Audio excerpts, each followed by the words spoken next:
My name is Leslie Billy. I'm the Chief Executive of Viewpoint.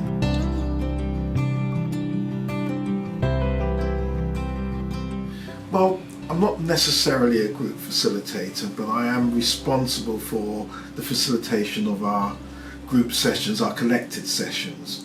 And I think what led me to want to have more facilitation sessions across Viewpoint was the COVID-19 pandemic and the lockdown, and the feeling of people being isolated and lonely, and wanting to make sure that we at any point was reducing people's loneliness and isolation, and also giving people with a lived experience the opportunity to undertake work on behalf of Viewpoint. So it was a win-win situation as far as I was concerned. More people doing work on behalf of Viewpoint and helping to reduce loneliness and isolation. And I think lots of people who have been able to facilitate our sessions have gained new skills, interesting skills, and learned things about themselves.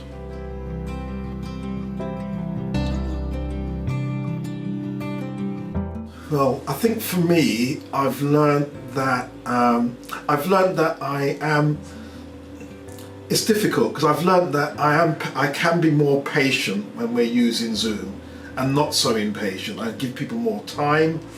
I think the fact of using Zoom, when we decided to use it, was a big step. It doesn't feel like a big step now, but I think it was a massive step for the organisation. I think I've learned a lot about that. I think I've learned a lot about trying to reach out to more people as an organisation. The standard way we used to do it would be meeting face to face, and that was having some difficulties, I think, in the past. So this virtual process has helped a bit to increase the numbers of people that we are able to engage with. I do feel that I am quite a lonely person though. I like my own company, and I find that I recognise that, and that the only people that I talk to in the main is my family members. And if I'm at work, I'm quite gregarious, I hope, although you might say differently, but I feel quite gregarious. But when I'm at home, I like my own company. I like to be on my own, and just my family. I have to be honest about that and say that. So that's what I've learned more about myself. And about other people, I've learned that people have a capacity, a real capacity for meaningful support of their peers that really knows no bounds. And I've been immensely impressed by the way in which people that have undertaken the peer facilitation role have made a difference in other people's lives. That's what I've learned. I think it's been incredible.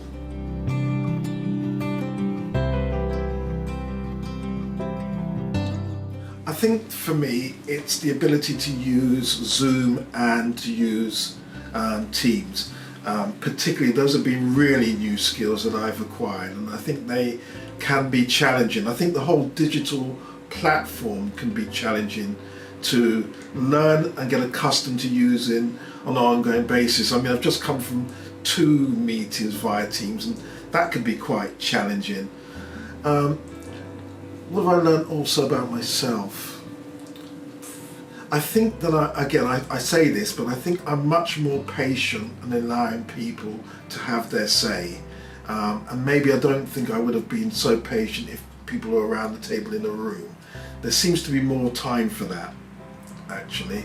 And it doesn't feel so pressured when you're using the virtual platform. But I do know that what you gain in the virtual platform, you lose in nuances. So you don't get to see people's body language, you don't get to feel people's body language.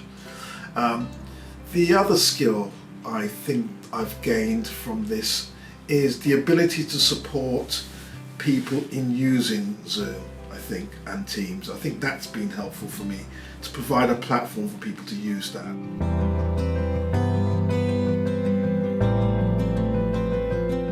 It's a bit like a lighthouse, isn't it? It's a beacon of light. It's a beacon of light that you can be reassured that there's hope. In all of that darkness, there's real hope that somebody's out there willing to support you, and somebody else with a lived experience, which is more important, is out there to support you in your time of need, loneliness or isolation. And that's been important for me. But I think it's important for our members, and actually we don't have any, there's no, what's the word for it? There's no criteria. We don't say you have to be a member of Viewpoint to partake of these sessions. Anyone can partake of these sessions. I think that's what's been really important. So it's helped, I hope, reduce people's isolation, people's feeling of loneliness. Hopefully people feel connected to other people with a like-minded, shared experience. They look forward to the groups that they attend, and that they can actively participate. It isn't just about the facilitating, it's about everybody participating in the meeting. And I'm sure that facilitators of those meetings or those sessions get just as much out of those sessions as the individuals that attend it. Well, that would be my hope, that there's a mutual benefit.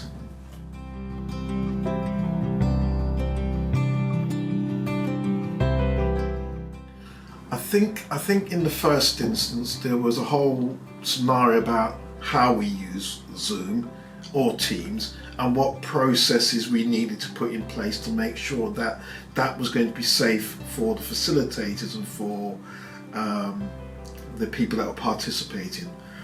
So that was one element. I think the other bit was organising Zoom sessions and how we organise Zoom sessions. Facilitators meetings could be difficult as well at times, and quite challenging, and so that was difficult, but there was a need to have facilitators meetings. There was a need for us to have a conversation about what we were doing on a week-to-week or a fortnightly basis to make sure that we were going in the right direction. I suppose there was a challenge about closing off groups that weren't as successful as we might want them to be, or I might want them to be, and that was a challenge because there's a bit of me that still wants to leave groups open for people to come along to, even when they're not seeming to be successful.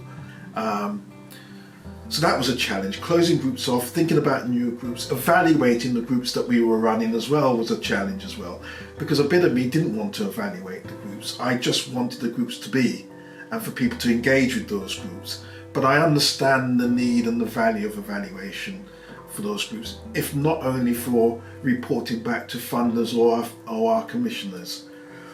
But you can see my dilemma. I just like groups to be fair. You're an eternal optimist.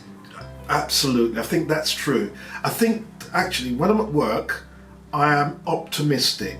I really am, and I think the people that I work with, and I'm not just talking about the people that work as part of Viewpoint, I'm talking about all the people that I work with, give me optimism for a better future. I absolutely fundamentally believe that when I'm at work. I'm not so optimistic when I'm out of work, so I must say that to you. I can be quite pessimistic outside of work. But being in work gives me my optimism, helps me, shapes me, I think, in terms of how I perceive the world around me. And so I do think that being the chief executive, being a manager, being part of Viewpoint is a privilege. And when you stop feeling it's a privilege, that's when you know something's wrong.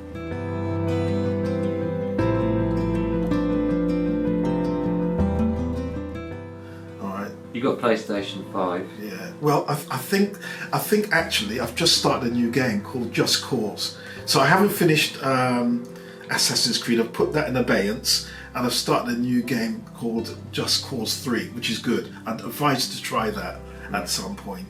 So getting the PlayStation 3 just before, I think it was just before the second lockdown, PlayStation 5, sorry, just before the second lockdown has been immensely helpful for my mental health and for me, and I think for the kids as well, to be fair. So I live at the moment with myself, my wife, and the three boys, with one girl at university, and so you can see that our house is quite full. And so actually when I talk about loneliness and liking my own time, it might just be because our house is quite full. Yeah, you don't get a lot of it.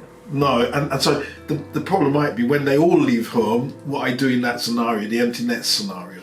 One bad thing, I think, has been the lockdown itself. I think that's been really challenging. And while I do like my own company, what I missed was going down to the local social club. And even if you didn't say that much to them, the fact is you're in amongst a crowd of people spending time with people. So I think that was challenging.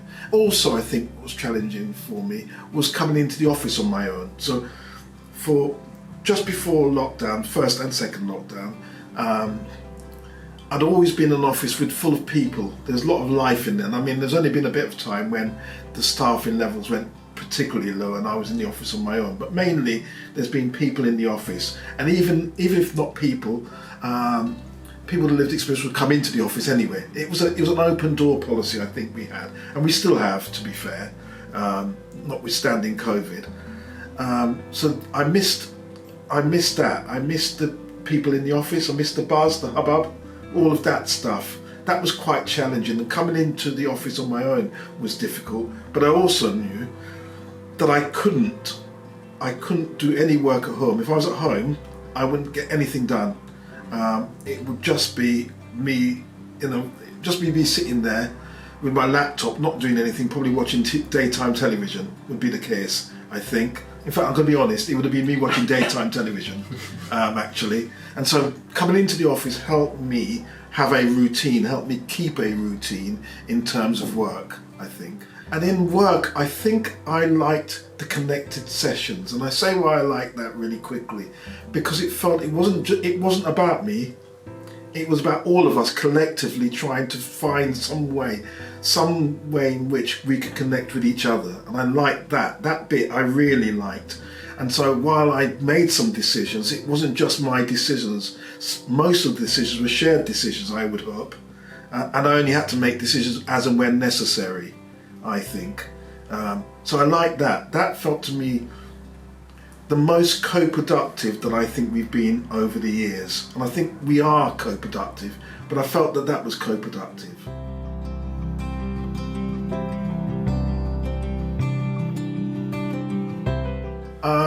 No is my. I think that personally, I think that we will move towards a blended approach where we'll have face-to-face, virtual conferencing, or a mixture of both. Is what I think. But what you get from the face-to-face work is the nuances, the reading of body language, the ability to talk to someone after the meeting. Can I see you after the meeting? Or chat to somebody for 5 minutes in the meeting alongside listening to what the meeting is going on. You just lose some of that stuff in virtual meetings. Although what you do gain with virtual meetings is not the travelling. So if you think I can have 3 meetings back to back with no travelling time, and that's I think more efficient, more productive, I would say. There is something about if we're working towards moving towards a much more co-productive way of working, and I'm not just talking about Viewpoint, I'm talking about the system, health and social care, voluntary sector, statutory sector. If we're moving towards a much more co-productive process, which is what we hope for, what we're striving for, and what we're striving for is more involvement from service users. I won't talk about carers, just service users. Much more involvement, all aspects of the work that's being done, and not just from HPFT service users, I would say, although they're an important part of this, but from giving other people outside HPFT the opportunity, if they want to be involved, then I think face-to-face would have to be part of the equation, absolutely. Because only by face-to-face do you actually get to know the person you're sitting next to or the person at the top of the table. Does that make sense? You get to build relationships, which I don't think you do when you are meeting people virtually. I just don't think it's the same thing. So I think a blended approach, virtual where needed, face-to-face where needed.